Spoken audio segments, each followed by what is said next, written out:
Yo, what up, everybody? Welcome back to another episode of Low 5 Gaming. This is Alex, your host, and my co-host and brother Luke is with me once again for the 45th official time. Whoa, 45. Are you a 45, celebrate bro. 45 guy? I feel like it's just wait till 50, but you know what? You're excited. That's cool. I'm always excited to see you, brother. There we go. What do you feel? Brother. Do you feel like, can we still say brother, even though that, everybody was reminded that Hulk Hogan is a douche? Yes. It's post-ironic and it's funny. So, like, brother has transcended the Hulk, correct? Yes. All right. I'm I'm here for it, brother. a parody of the Hulkster is not necessarily always endearing. Sometimes it's mocking. It's a little bit of all of it. So mine's mocking, dude. I like I it. dig it. I can dig it. Yeah. But we're not here to talk about Hulk Hogan. We are here to talk about a game called the Plucky Squire.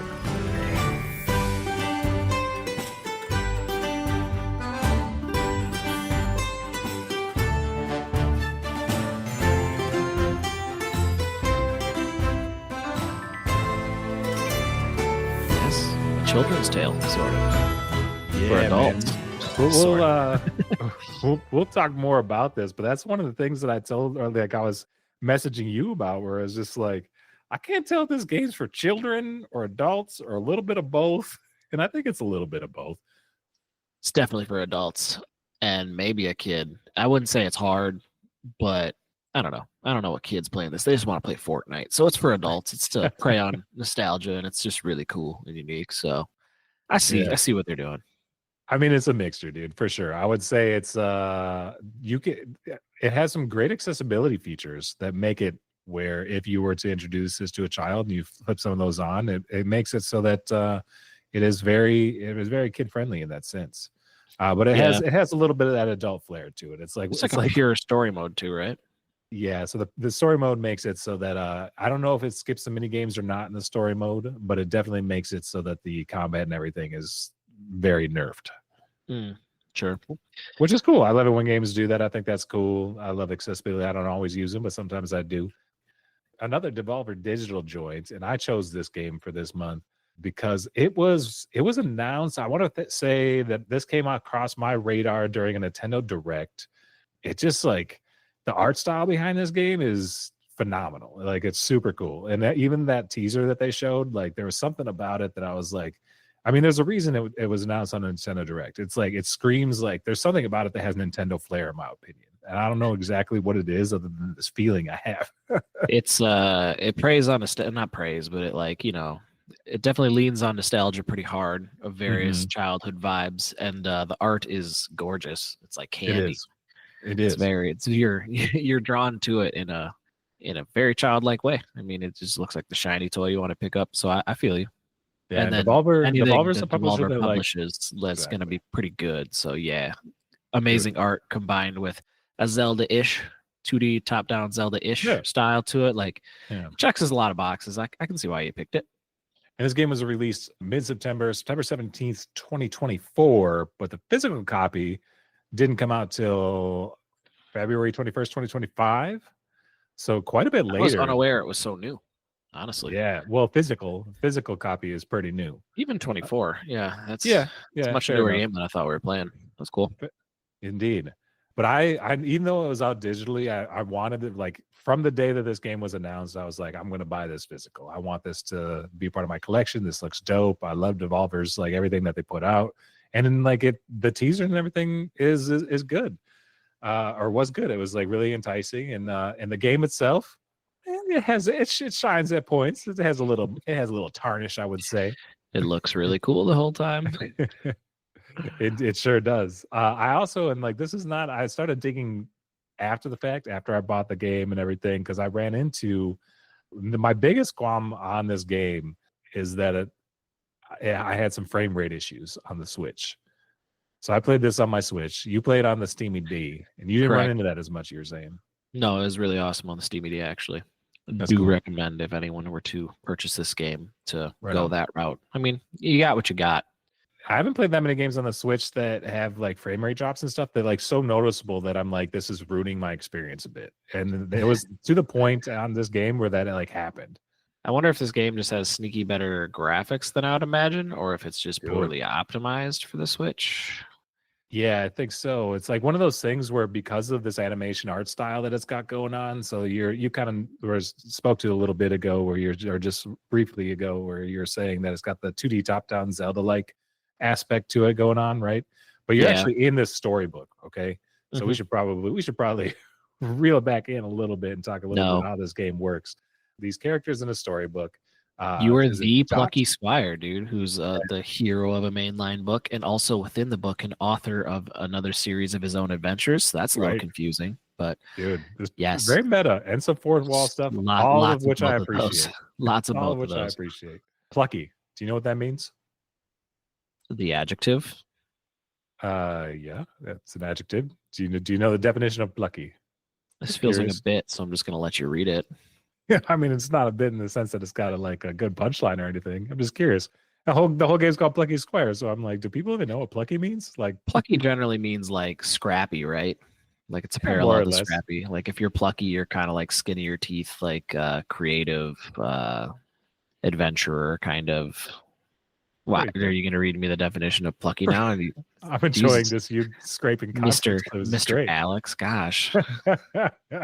Having or showing determined courage in the face of difficulties. I'm not wrong then. I'm going to take a dub on this one. Yeah, I give you half. I'd let you pass the test, buddy. You're good enough. You tried. I want to be teach. I want to be. I'd say you earned it, bro. You earned the B. I guess you should be the cheeky Squire. You know what I'm fucking saying, dude? Just fucking cheeky, dude. You see what I did there? He's not caked up for our horny listeners. It's more of like the game has a very cheeky sense of humor. It does. And that's that comes out through the gameplay itself, some of the dialogue, and then tons of the dialogue. Tons of the dialogue. The wizard is quite cheeky, I would say. Yeah. Bordered on corny. Weird? Dude, he's got a silly ass. Moonbeard. Yeah, Moonbeard is like music track behind him is dope too. There's mini Moonbeard. Indeed. Kind of his goofy sidekick. So I like it. Yeah. I dig it. So you've got Jot the Plucky Squire. That's the main character and the person you play most of the time. And then he's got a couple sidekicks that join him, a wizard, a troll, and a little mouse, right? They become bigger deals, I would say, probably half to 3/4 the way through the game. But the main character, is Jot. And it's interesting, like as far as the story goes, none of this is spoiler territory. But you're in this storybook, you break the fourth wall. I can't remember the name of the kid who is actually creating all of you or whatever. Is he named? He may or may not. I think he might be. I think he's got his signature on some stuff. Oh yeah, you're definitely aware of him and his presence. Right. Not at first, but it's like pretty quickly in the game. Like everybody becomes aware of the fact that the world that they live in is an imaginary book world or whatever, and you have the ability to transcend out of that book into the real world. And a lot of stuff of the story and his shenanigans. Yes. So Humcrump is the main bad guy. Failed poet, dude. Butterflies. Yes. You wrote credits, it sounds like, and he's also entering spoiler territory. Apologies, dear listener. I don't think any of that ruins it, to be honest. But so that's like the kind of the premise. You're like these storybook characters, Humcrump, main baddie, taking over the world. Very like standard, like the bad guy wizard wants all the power. Yeah, and I would say the storyline and how it interacts with the gameplay is that you have two main components overall, which is the more 2D-ish, like not totally top-down, but almost like on a tilt, mostly top-down though, and that would be like you're looking down at a book almost, right? Yeah, like you're in the book. You quite literally are. Yeah, so you're quite literally in the book, and then when you pop out, it is like this 3D action platformer type area where you kind of go back and forth in pretty cool ways for puzzles. But you know what that reminded me of the most? Whenever you went to the 3D, you were always 3D out of the book, and then you're like plopped out into his room, like this super imaginative kid's room, and you're like fighting these stupid bugs, which I hated. And you're dealing with all the things that are on like his very messy, chaotic desk, and therefore like forts and things like that. And it was really cool. But you know what game it reminded me of from way, way, way back in the day, dude? Toy Story 2. Dude, I was constantly thinking about Toy Story on the N64 and how awesome I thought that was as a kid. Yeah, for sure. grew up with the Toy Story movie, but that game, I don't even know if it's good. I don't even know if I could get past like the first level or two, but God, do I remember the first level or two. That game is actually like, as far as licensed IP type stuff goes, like that's one of the better ones for sure. I bet you, yeah. I don't even know it's licensed IP. I don't know how that works, to be honest. But it's a dope game for the 64. It's probably on PlayStation as well. Dope game. Yeah. Nice So if bud. you're, and it's like, that's what, like, this game is at its best when you're in interactions, both in the book or out of the book, because it's so beautiful in the environment they put you in, and the art design and the sound design and all that's really cool, and how they all go together. That's like when this game is really shining, when they're constantly stopping you to over explain the dialogue and what just happened. I want to smack my fucking screen. I'm like, I don't want to talk to that worm again, dude. I know what just happened. Like, that's where I'm like, is this game for adults or children? That's where it has that tension there where I'm like, come on, who'd you make this for? Just embrace that this is for fucking nerdy ass adults like me. Yeah. But like, it must have a, but a kid wouldn't want to read that much. So I'm just like, well, yeah, you're over explaining it, but a kid would also just be like, oh my God. So on both ends, I'm really confused as to who they're serving here. But I think they were confused about it, man. Like, so I did just some brief research, and it is a beautiful game. And part of that is, I mean, that's we had to give that so the developers, James Turner, an ex Game Freak art director. So Game Freak, you may recognize from, I believe, Pokemon, right? Yeah, and a bunch of other stuff, but Pokemon for sure. And then this fella named Jonathan Biddle, who, to my understanding, had created this concept for a comic book. So they got together and they're like, let's take this Plucky Squire concept and translate it into a video game. Okay. And I think that might be at the root of some of this, like, there's a little too much dialogue or a little too much like over explaining text going on, because originally it had this comic book origin story. But who knows? It's a little bit of speculation. That's cool though. Look at you. It is cool. Research and stuff. Indeed. But and you know what? It's also, so when I was introducing this game and saying, like, the whole Nintendo Direct thing, and you mentioned it has a 2D Zelda vibes. Also, when you go into the fourth, the real dimension, whatever's going on the desk, yeah. So that would be that has very strong 3D Zelda vibes, right? And I love Zelda. You love Zelda. We're Zelda boys.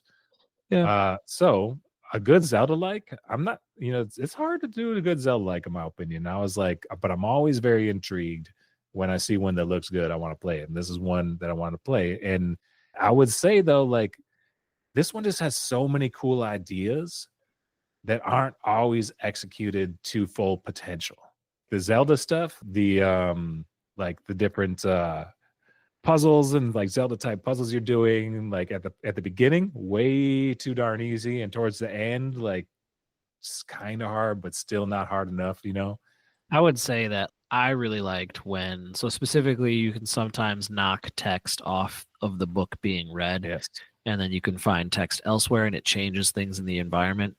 That's super cool. That's very creative. Underutilized. It is super creative, but and sometimes you can literally flip. You can, through all these various powers you can pick up the book. You can flip pages. At the time, sometimes it felt tedious, like you're explaining, or oversimple. But like in hindsight, it's all pretty cool now that I'm done. That's just it. The concept of it all is fucking dope, dude. But the actual action of it is like a little too clunky. We joke about this all the time, but like, just all the games that we only beat to say we beat them for the podcast, and then we talk about how like it was good homework, but it felt like homework to get it done, and I had to like set an agenda. Sure. I never would have beat this game. I would have like bounced off it after like 2-3 hours. But because I saw everything it had to offer, I find it incredibly charming. I'm very critical of it, but I find it very charming in hindsight. Yeah. Dude, I dropped a joke about that in the Discord. Like, I've never played a game, I don't think, that I like so much and equally disliked at the same time. Yeah, this isn't even like Control, where the whole time we played Control, you're like, I understand why this is so awesome. I just am burnt out already, and I just started. This is more like, hey, is this chapter done? I'd like to play something more addicting. And Dude, like, oh, I'm for gonna do sure, for another sure. action sequence. Like you just throw your sword at dudes and you just like wait and you just like meh, Hmm. meh, meh, and then they'd be done. Or like, did you ever die? Yeah, during mini games, not really Yeah, during like, actual gameplay. yeah. We could talk about those mini games. You want to do the mini games right now? Let's get into it, dude, because that's the other aspect of this game that I think I Is both actually think amazing is and yet super. Yeah, for sure. But sometimes it's annoying as hell. but it's like the text thing that we're just talking about, man. I feel like it's underutilized. Like, I mean, there's definitely a good mix of mini games, but it's just not balanced, man. It's just like I don't know. And If they would have thrown any more of those, I would have lost my mind. So you have like a rhythm section with your okay, metal that boss buddy. press was rough for sure. I loved that stupid metal loving character and people. I thought all those Crash. jokes were like Thrash and like his mountain troll people who love metal music. I actually Yeah, found that section was a lot hilarious. of fun. And then the art lady, I forget what her name is, the wizard trainee that you're with. The beautiful art town. Did you notice all Violet. the did you notice all the cool hidden little features? Of course I did. Like They're all your different, like references? yeah, there's like Van Gogh, the different painters, different like All everything sorts like of that. stuff. Like Yeah. Banksy has his face blurred Uh-huh. out. I thought that was cute. Yeah. Not the point I was making. It's just something. Dude, that's what I'm saying. You can Those- tell, like, whoever the art direction around this is phenomenal. It's Like, insane. They had better visual ideas than they did gameplay. And the gameplay, they Uh-huh. tried for you to have fun while carrying you through the story, and they mostly succeeded. But you have like this rhythm section where you gotta like these Dude. things are coming at you, and you gotta press bop bop bop with Jot or not Jot, but Thrash, and that was kind of annoying, but like kind of cool. You And then basically the have to knock Violet, you things got back to yeah. Violet, you have this Candy Crush section, and Get boy, out of here with that Candy Crush I shit. need Like, to just I give me need to hit Tetris, up bro. one of my students' moms or something, dude, and be like, I need someone to crush this Candy Crush section, dude. You're in the game. We already talked about like the being on the pages of the book. That's your 2D stuff, traversing around. Looks really cool. You can come out into the real world. But when you're back in the book, there's also these sections where it will basically it brings you more. It changes the perspective again, like a whole lot different game type. And I think that they do this in a few different ways. But Kind of hard so, to explain when you're looking back on all of the different ones that there are. right, But yes, dude. But that yeah, so bird one where you you're mentioned shooting with the bow, that shit was cool as hell, dude. that was kind of tight. How hard Yeah. how bricked up were you when you saw that fucking card with that cool at the top of the fort? You had a Yeah. little card where you were like, that's such a cool. It's like a card. Magic the Gathering card or whatever. Yeah, for sure. Yeah, I thought that And was you make cool. you traverse all the way up there. So there's a lot of like you mentioned it already, but the 3D platforming stuff going on in the real world. A lot of times there's like you have to work your way up to something or around whatever. And then the main baddie that we mentioned, Hump Grump, like his minions have also like he's like spread out into the real world too. So there are the beetles and the bugs, which man, that kid's room is dirty. Yeah, man. He's so messy. You got the bugs and everything going around, and then you've got like some of the baddies out there to fight and everything. And it's cool out there. That's where I hate a lot of frame drops is in that I don't want to call it forgivable, but when it was in the 2D area and it would happen, like on the book pages, I was like, oh, I can't even take that, like the jumping around like that. And it wasn't so bad. Like clearly they co-signed on like getting it out on Switch. So it's not like bad enough where you can't publish it on Switch or whatever. Like, but it was bad enough where I noticed it and it was a gripe of mine. But these mini games, dude. Fucking dope. I love how this game has so many games within it. And you're always jumping around and playing these different game types. So we've got the Zelda-like, so we mentioned. You mentioned the Candy Crush like puzzler with Violet. Thrash has got his rhythm game. The little mouse dude, I think his name's Pip. Yeah. So Pip's got another like a rhythm game thing stealth. too. Rhythm stealth. That thing was like, oh, I hated it, then I liked it, then I hated it. And now I'm okay with it. I think because now that I'm done with it, it's dropping. But at the time, I was like, I swear to fucking God, if I have to do this again. Don't forget about the Mike Tyson's Fight Night version that you do twice. Yes. Very interesting. And then one that's like two things. I think I realized why you picked this game when you like midway through do like a shoot 'em up in the middle of it.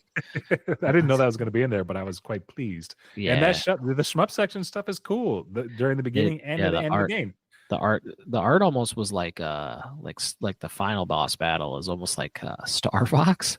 Dude, yeah, for sure. You know what the fuck I mean? Yeah. So I do. That was crazy. And then there's like this archery one that you do that I found. I forgot about the archery one, to be honest. Dude, I did too. That was cool. It's kind of cool in hindsight. That was like one of the moments I had with the game where I was like, that was really cool. This whole section is Dude, really cool. so many So- cool ideas. The gameplay is all like it's all cool ideas. The whole thing's just riddled with cool ideas. The execution of them all, though, it just like falls flat a little bit. Yeah, so the game took me about 8.5 to 9 hours. I'm assuming you're around the same. Yeah. How long to beat it clocks in at around 10. Yeah. I would say that, if you're a dad and you're reading a lot of these books and you got a weekend and you just want to crush a game, this might be it. Dude, or if you're like me and you like it's just the art thing we've been talking about too. Like as an art piece, this game is it's dope, dude. Yeah. But as like a pure gameplay, at least a little something to be desired. Yeah. It's not going for the gameplay. I feel like the gameplay is just supposed to be like fun and quick and get you to the next beat of the story and for you to see more things. Yeah, it's got maybe collectibles that's a too. Like I critique. said, it's got a little bit of everything in it, right? I'm curious, did you make a point to hit the collectibles? Did you get all the art pieces? Did you get all the Definitely the glitch didn't get birds? all of them, and now I'm like, how in the hell did I thought I was being pretty thorough. Yeah, because I missed some too. Bunch to find. It's a bummer that you played on Switch because you don't get the achievements, but I got one right away for just wandering off the desk to my death, and they're like, had to try it. So nice. That's pretty great. Yeah. That is cool.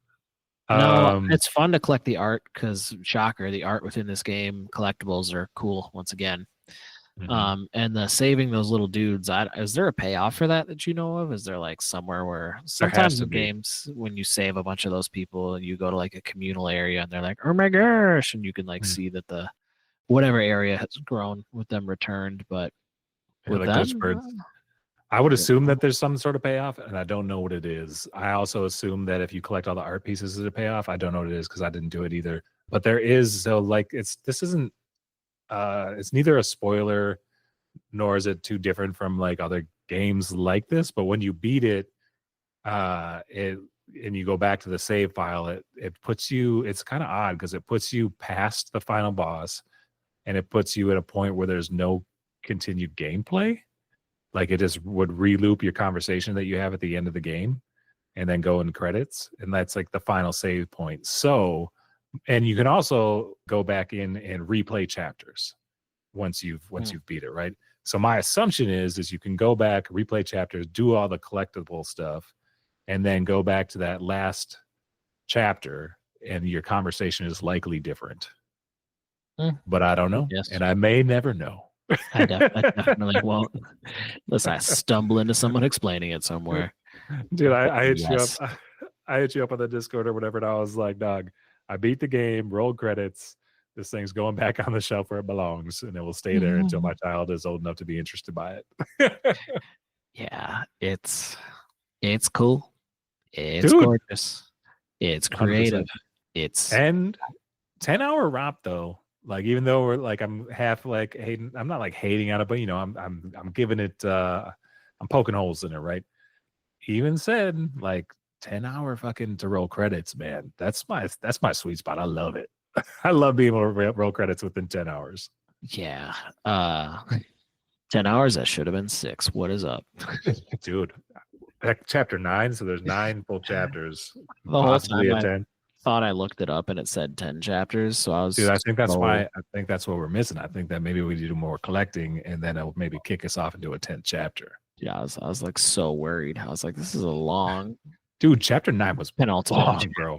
That's another pacing issue with this game. It's like, everything is like cool, but then there's just something where it's like you didn't execute it perfectly. Funny. But yes, let's talk a little bit before we've already kind of like laid our cards on the table, I think. But before we move into our next segments and give this thing a grade, I do want to know how you fared in that minigame bit at the end, the boss rush that we had. What did I tell you, that I wanted it to die or that I hated the game? What was my angry ass text? I think it was something like, I fucking hate this game. Thrash's metal rhythm game was hard as hell. How many times did it take you to beat that? Dude, 4, 5, 6. Dude, maybe. I was on 4, 5, 6, and then I skipped it straight up. Dude, there's something about my pride wouldn't let me skip it, and then I find, because at least they're merciful. You have to like. They are. So there's a checkpoint, basically, like, right? Yeah. You can get halfway through it, and then if you die, it will bring you back to the halfway point, which I appreciate that. Yeah. But I kept still dying on the second part of that so many times that I was like, you know what? Screw it. I don't need to see the winning screen. Like, I'm just gonna move on. Did you skip the Candy Crush section too? Hell yeah, I did. Oh, no. Dude, after I lost that Candy Crush section, like, I wasn't playing it as hard because it's once you break the seal on something like that, I was like, okay, that's why I wouldn't do it. I was like, I can't. I'm It's not just gonna a long lie. game. It's not a bad game. I was It like, hurt my pride a little bit. It hurt my pride a little bit. Not you gonna should lie. feel bad. I hovered above it. I almost did it. So now I'm really glad I didn't. So you can feel it. I did it. I'll admit. I'll admit to it. It's whatever, dude.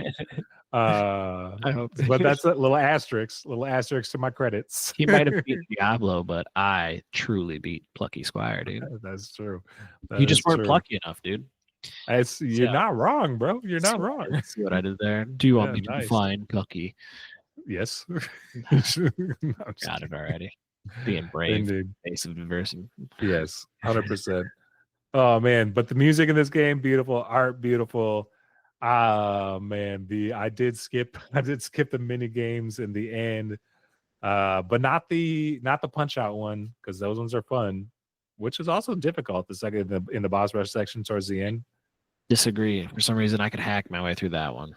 Nice, well done. I mean, basically did the same, but like I actually found that bout to be easier than the first time I did it. But I think it just like I was so caught off guard that they were like throwing this mini game in there the first time that I was like, oh shit. But no, so I got through that. There's as far as the story goes, like I said, it's kind of like, kind of your adventure trope. There's nothing too crazy about it. Story. I'd go ahead and say that it's a fun story. It's cool. It'd make totally a cool movie, or like Netflix short series. I can see that for sure. Yeah. I didn't want to give any story spoilers out there, but it's kind of your standard like adventure story, but it is good. And there's some nice twists in there, I would say. There was a couple things that I did not see coming. Not like a blew my mind type twist, but I was like, oh, that's nice. I like what they did there. And that happens a couple times throughout. So pretty cool in that sense as well. I told you off mic, and I stand by it. At the time, I was like, I think I got to give this game.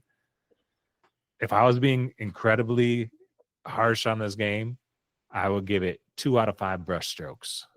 Dude, you put that can opener down, dude. What are you threatening with your fucking can opener? I keep a pocket knife on my desk and I fidget with it when I'm on calls, which is like a dumb thing to do because like if I'm on the wrong call, I just like playing with a knife. People are like, "What you doing?"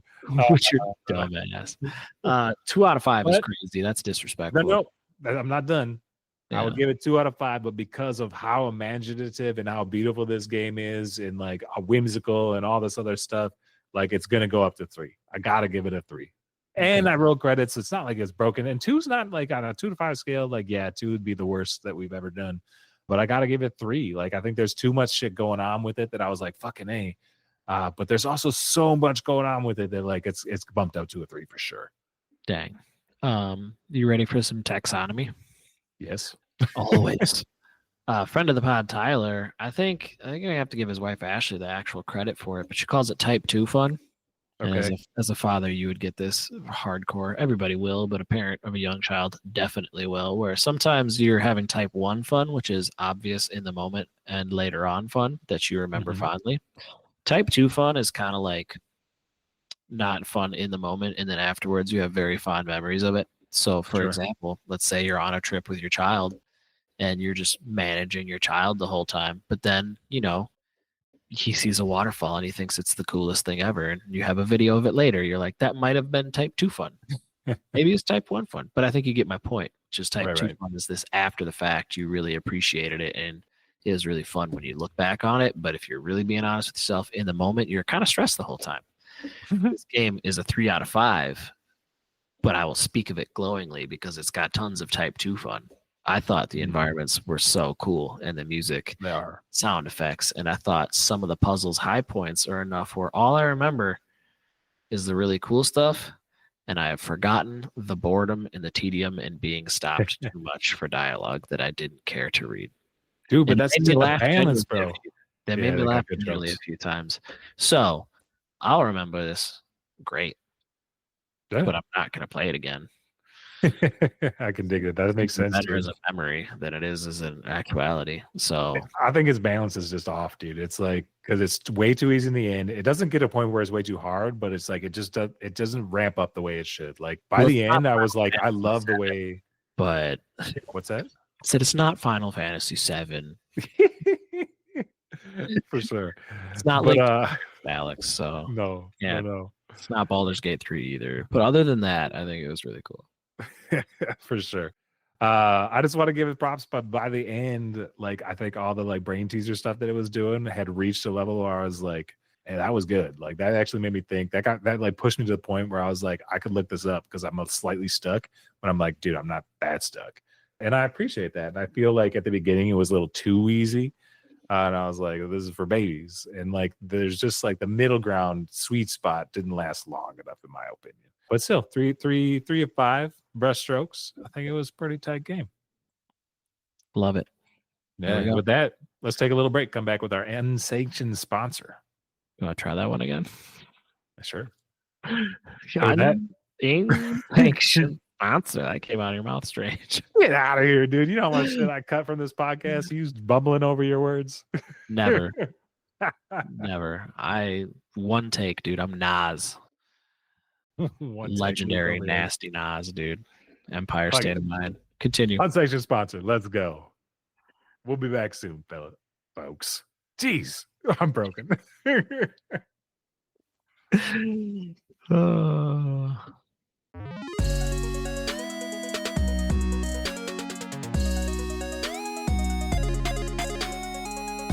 This month, we're brought to you in part by, brought to you unofficially in part by Summertime Ice Cream Runs.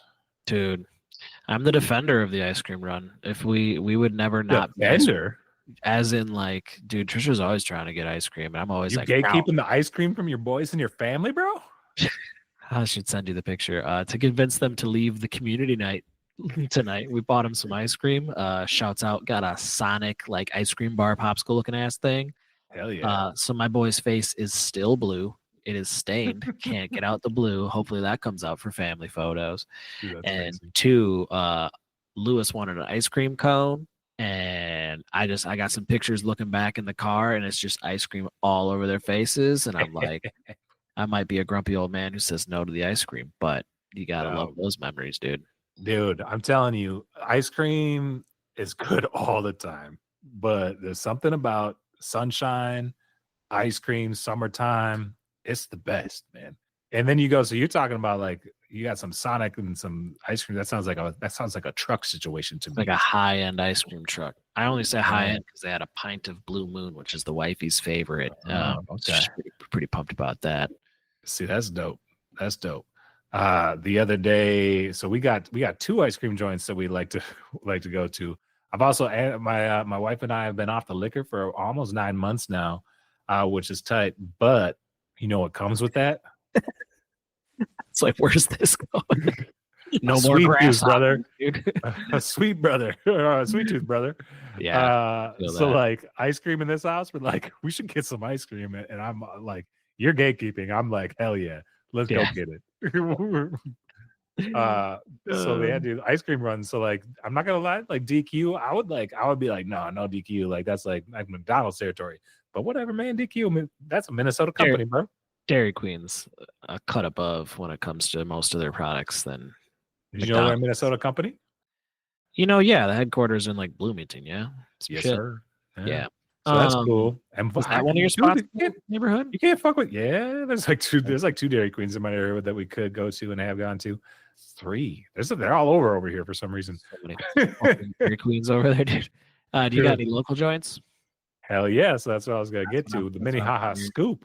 The Minnehaha Scoop is actually the closest ice cream joint to us, and that is like it's just a little building, straight up got the cooler ice cream that some like all you need, brother. High school to college age kids like are manning the place every time, and it's good ass ice cream. It's a little overpriced, but you know what? You're supporting a small business, so I'm all about that. They got a punch card, so the 10th one's free. Shoot. Big proponent of So you're off the liquor, but I think you had the liquor long enough for an appreciation for the proper level of dive bar. Oh yeah, So when I think you can back in my still go to a college, dive bar without drinking, you know. no doubt, especially if they got decent dive bar food. Hell yeah. But it's interesting, two things that I really miss about the college town I went to school in is that they have really cool dive bars that I miss. Mhm. But more importantly to this conversation, they have local like drive-in style ice cream joints Yeah, that I okay. fucking adored at the time. So you got the Penguin Zesto and Lakeview in Winona. And I used to always, when I was delivering pizzas, if it was later in the night and it wasn't as busy, I'd bring back something for like me and the manager or whatever, or someone else if they're like helping close down, dude. And my Nice. favorite thing to do is you get the slushies mixed with the ice cream, dude, like grape yeah. slushy and vanilla ice cream. Then you blend that shit up. Shit, I miss that stuff so fucking hard, dude. Make a little lean out of it. Hot boy lean, sure. Also got a huge boner for they had the different flavors of the ice cream coating. What do you call that? Just like The dip. I don't really know dip. what to Yeah, call it's it. just the flavored dips, and they had like birthday cake flavored dip that hardens. That shit shit. goes so hard. And they had like blue raspberry. Like I fucking Dang. love that shit. And then you can get like greasy little burgers too. So I love a joint like that. So nighttime ice cream, I feel you. I used to drive to one. I used to walk to another one because there was two in town, and like I miss stuff like that. I have an okay version out where I live, but it's not like that. Dude, Mini High Scoop is pretty fire. I mean, I don't know. There's room, like, you know, they could do some things, like, you know, maybe some fresher waffle cones and shit. But I still fuck with their waffle cone. But what are you gonna do? What are you gonna do? You know. Here's a touch to that. You know what? If the Mini High Scoop folks are listening, get some fucking malted milk balls in the bottom of your waffle cone. That's a pro move, dude. Yeah, it's such a nice little treat.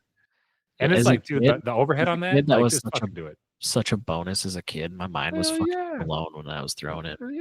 Yeah. Also, dude, you got any memories of being at the lake with the family and going to the ice cream joint? And I don't even know the name of the little town, but that was like a whole thing that we did. Girl Lake, dude. And we went to the town, and that's where I fell in love with Superman ice cream because I'm a fucking kid now. And that's my favorite ice cream flavor is still to this day. Superman. So they got Superman. They got Superman at the Mini High Scoop, but guess what? Shoot, what? Superhuman. What? They changed it to Superhuman. It's more inclusive. Word. So you ready to like pivot to I thought it was just because of Superman's colors, but all right. It is, dude. It's like for sure, but that's like I was there, dude. I was this podcast about to jump ship over to like bro town, like me, you, and Joe Rogan now. I was definitely gonna throw some Minneapolis jokes your way, but all right, yeah. No, but like, dude, fucking so like the superhuman. So I looked at it, I was like, "What's up with superhuman? You guys get like a cease and desist?" And he was like, "No, I think they're just trying to be more inclusive." I was like, "All right, well, that's weird. Isn't it just like supposed to be like because of Superman's colors or whatever?" And he's like, "Yeah, I don't really know." I'm like, "I'm not gonna fucking like go into this much further with like a." He's like, "Brother, I'm not paid enough to know or care." Yeah, for sure. Get your goddamn ice cream and get out of here, dude. But I remember that too, dude. Girl Lake, Superman ice cream, Superhuman. Turtle races, dude. Probably turtle can't races for our turtle races too, but I don't care. That shit was core memories, dude. My turtle never won. No, I cheated, so it did one. We were homies. Dude, my other ice cream memory is that I had a very not trustworthy older brother who kept trading dipped cone flavors and purposely with his fat ass ate ahead and then traded me back. And I was. We didn't have different flavors. We were just it was both that the same wasn't dip. even part of it. Jeez, same dip. You were just stoked. I was like, "You want to trade cones?" You're like, "Yeah." I mean, you were like at this. You had to be what, like 6, 7 at the time? Max vulnerable. Yep. Yeah, dog. So you're like stoked, like big bro. He's trying to trade ice cream with me. I'm gonna go for it. Trade. I work a little bit on the cone, get down a little bit past where you're at. You want to trade back, buddy? You're like, yeah. But dude, I got like at least a cone and like a quarter out of that deal.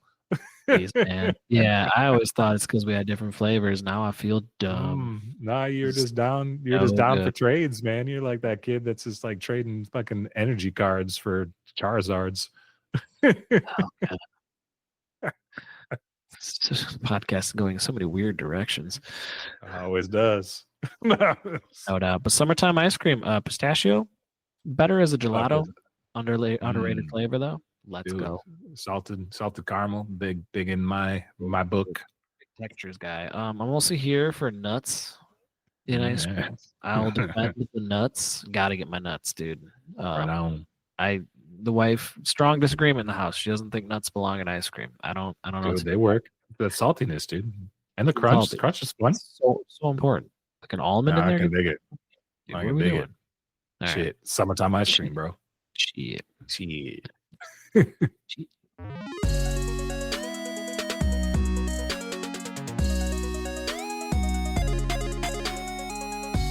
All right, dude. You been side question? No. You say or no? No. Like, I don't have a life.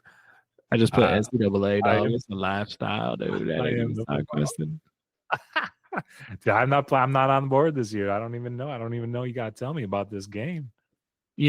I'll try to keep it to just this pod because I'm sure my side quest would actually just be it for the next few months. I like having a nice flow state style game. I think a lot of people like to just play like my brother-in-law. He plays Marvel Rivals, and I make fun of him because I don't know if you follow the discourse on that game, but a lot of the unlockable skins are pretty shamelessly horny. Yeah. So I keep telling him he's just trying to play his horny Marvel game. But like he's always had a game like Counter-Strike 2 or whatever. And then this is just filling that niche for him. And I have that with sports for sure. Or some sort of management game that I can get like super flow state into. The game is better. Counter-Strike 2? It's like kind of hardcore. Oh yeah, he's a child. He's a Gen Zer, so I feel like. Oh, I thought you were talking about Big Bro. That makes more sense. Oh yeah, no, but anyway, the game is improved in ways that the sickos like myself would definitely appreciate.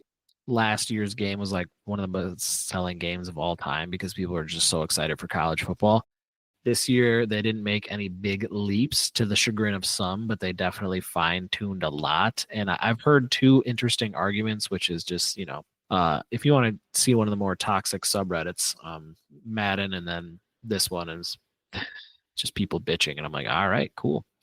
But some people are like, why would I pay for this unfinished game? They keep patching all these things and updating all these things. And then somebody else pointed out that, like, they actually continuously listen to fan feedback and continue to fine-tune the game and like release huge updates like well into its life cycle over the year, which is true for last year as well.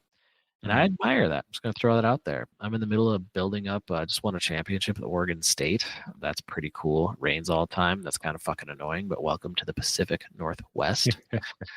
That's cool they worked that in there, actually. That's kind of interesting. No, it's actually a known issue with the game the developers have been working on where it rains too much. But now that I'm in Oregon, it at least feels less annoying. Oh, interesting. So is this always like, no matter where you are, it's a little rainy or whatever sometimes? More often than it should be, yes. It's kind of funny, actually. Okay. Weird. Like, yeah. No, so there's goofy stuff like that. Gameplay improvements and system improvements and UI interface stuff improvements. So I recommend it only for the sickos because, I don't know, it's pretty much the same as last year, but just updated stuff. Sure. You been getting it in, though, playing in front of the boys, teaching them about football? This year, I am not. Last year, they're a little younger, so we couldn't do a whole lot and go a whole lot of places all the time. So, like, at least, a game a day, they'd see me play, and I'd give them unplugged controllers. And they would smack away on their controllers. And this year, they haven't seen me play. It's just when they nap and when they go to bed, I just, Coach Dukes is in the building, dude. Coach Dukes. Coach Duke. Cool. Yeah. So, reading books and playing that, and then Plucky Squire was pretty much all I was up to. Nice. I can dig it, man. What about you, dude? Not too much in the name of video games, not pouring a bunch of time into any one specific game, but jumping a lot of. I've been continuing to do my start screen and pocket picks series, short form series on the social. So by nature of like pulling out a different Game Boy game or 64 game to like showcase, I end up playing, at least a few minutes of each. So it's been fun to dabble in the collection in that way. One game in particular I would be playing Tetris, bro. But there's a new version of Tetris that came with one of my Game Boy toys or whatever. The mod retrochromatic came with a new version of Tetris for Game Boy, but it has, so it's basically just, I mean, it's just Tetris, but it's new age Tetris in the sense that it has all the quality of life improvements that you get with like Tetris if you were to play on a new system, but it's still on Game Boy, which is like, that's dope to me. So that one gets a lot of playtime. There's also a shmup that I've been playing that's a lot of fun called Solar Striker that came out in the early 80s, I want to say, or late 80s, I suppose. I think maybe early 90s. Don't fucking quote me. Go watch my fucking pocket Your pics. WarioWare video was cool. That one is cool. Style, dude. Yeah, WarioWare Twisted. So that's got a little motion sensor, and that's for the Game Boy Advance. And that's like WarioWare. Like I'm not a WarioWare fan in the sense that like some people fucking love those games. I think they're cool, but I've never been like all in on like I need WarioWare shit. Who are they for? But I don't know. Who are mini games ever for? Me, I guess. Here I am talking about how I'm like doing little short spurts of games and then I'm hating on mini games, but like not really, dude. Like it's fun, it's quirky. And then it has a motion sensor in it, so you like tilt it to do all the games, and it's always like I feel like WarioWare is like a really good like what do you call those like hardware like when it's like a prototype of sorts, you know what I mean? Yeah, prototype's probably the word. Some sort of fancier word than demo, so prototype probably works. Yeah. Tech showcase, tech demo or whatever. Yeah, tech demo. I just mean it as like they're full priced games. Like I think they came out with one for the Switch, but I'm like, I'm not gonna pay full price for like just an assortment of video like small games. Like would a kid? Are these for like maybe like ooh? We'll see. Like them. They're cool. They're great multiplayer. Like it's kind of got the well for not the Game Boy Advance one, but like the like the other ones like that were for the Wii. And that kind of and like the Switch or whatever. I mean, it's kind of like Mario Party has like really fun, quick mini games. True. Like WarioWare is kind of those on crack. So like it's a good party game, I would say. But yeah, no, it's a weird one. But yeah, that kind of stuff. Solar Striker's a lot of fun, dude. That's like actually a really good shmup for a Game Boy, like for a Game Boy game. But outside of that, like I've also played like just kind of dabbling a little bit on the PS2. Always kind of fun to fire up an old PS2 game downstairs on the big TV with the fancy stuff I got set up with that. But actually another fun side quest that we recently completed was we went to the movies and I saw Fantastic Four: The First Steps. It's pretty good. Do you remember seeing the original Fantastic Four movie? So I know that I've seen it, but I don't like remember much of it. And I was actually like YouTubing some stuff around it because I was curious, like how much, like I don't know, I was just kind of curious. And man, I'm tempted to revisit, but not really. Did you go? Did we go? Yeah. You were in like high school, and I was a very nerdy young man who collected comic books. They had Spider-Man that really worked, but this is definitely the pre-current universe era where they kind of got huge mainstream success. So Jessica Alba was in it. Yeah, dude. That's really all I remember. Chris Evans, Captain America is in it. Only he's Johnny Flame or whatever, Johnny Torch. And then who they had for Mr. Fantastic, and they actually casted all four of them pretty well. Yeah. And they just weren't good at the superhero movies just yet. I would think watching Daredevil too would be kind of funny in hindsight too, because I thought that movie was cool. I just remember leaving the movie and being like, that was really cool. And you were like, sure. I'm glad you liked it, bro. You're like, it was all right.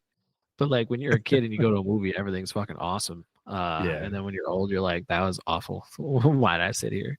So it'd be kind of funny to revisit, but I'm sure it's dog shit's not appropriate, but I'm sure it's not great. Dude, who's in the Daredevil movie? Is that Ben Affleck? Is he Daredevil? Jennifer Garner. Yeah, Jennifer Garner too, man. I think that was like, well, granted, Daredevil's Marvel, yeah. Colin Farrell is Bullseye. Yeah, dude, I'm pretty sure back in the day they were like, who's the hottest girl that we can get to like sign up for this role? And then that's just how they did it. I mean, they're always that whatever. Yeah. Al's hot they get attractive people to be in movies. Yeah. Uh, First Step's fun, man. It's a really great standalone Marvel piece. I mean, Papa Pedro's in there, dude, and he does a great job. So Pedro, Jesus Christ. I mean, do he's in like all the everything, memes of like Pedro seeing an attractive woman while having a panic attack. That's been a pretty funny subculture of memes. It's like But there's a smear campaign going on right now. He's gotten too big. There's a backlash. he's overtly political, which I align with some of his stuff, so I'm not criticizing, but there's the inevitable backlash of having an opinion as well. That's probably what it really is. But he looks awesome as Mr. Fantastic. Looks like they did pretty cool. That's the first movie I've been tempted to see within the Marvel Cinematic Universe in a long time. And I've famously never seen Endgame. It's a bit of a bit now, but I quit a long time ago. But that's one where, because of that retro vibe, and I always had a sweet spot for the Fantastic Four. So yeah, it's fun. They do a really good job with it. I'm going to throw this out there too. Watch more of an art flick. This one was made it's an animated movie called Son of the White Mare. And for anybody that is going, I like Alex's taste, I think I'll watch this movie. I'm going to throw a caveat out there. No one literally ever. I'm going to throw a caveat out there that the story in itself, it's not worth watching. It's a Hungarian movie. It's in Hungarian. So I watched it with subtitles, but truly, like, it's worth just doing a quick, what's that? What the fuck is going on? Why? It's because I saw a reel. Okay. I saw a reel that was talking about the art style in this shit, and then the art is beautiful, and that's why I bring it up. I'm not saying that's not cool, but like, I'm just like, you're like, all right, so there's this Hungarian anime.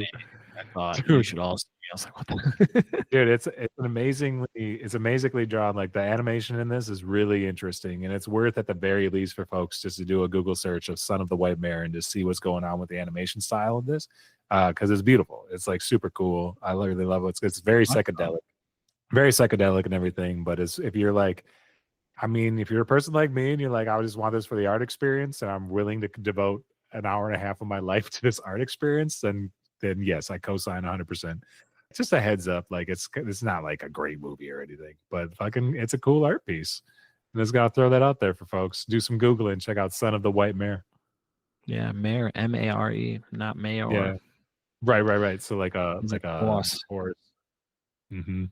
Yeah. Wow. Trippy stuff. That's wild. Very cool. Indeed. I didn't mean to make fun. It looks cool. I was just like, we were talking That's a little about bit like, out of left field. I understand that. More movie of all time, and then you're like, here's my. Yeah, I had to let the people know that I'm not just out here watching the Marvel Cinematic Universe. Like, I got my art pieces too.